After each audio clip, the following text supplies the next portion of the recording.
Atenção,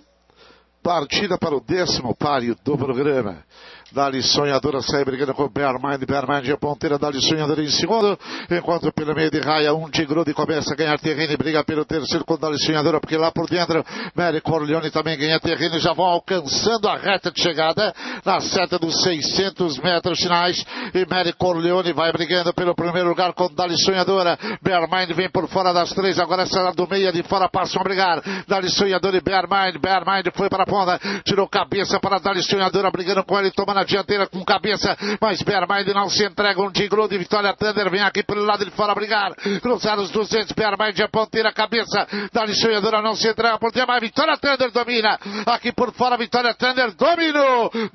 e fala adeus parceirada, vai para a ponta Vitória Thunder, tira um corpo e meio 2, Dali Sonhadora por dentro em segundo, cruzam a faixa final, depois Bearmind e Old Fashion.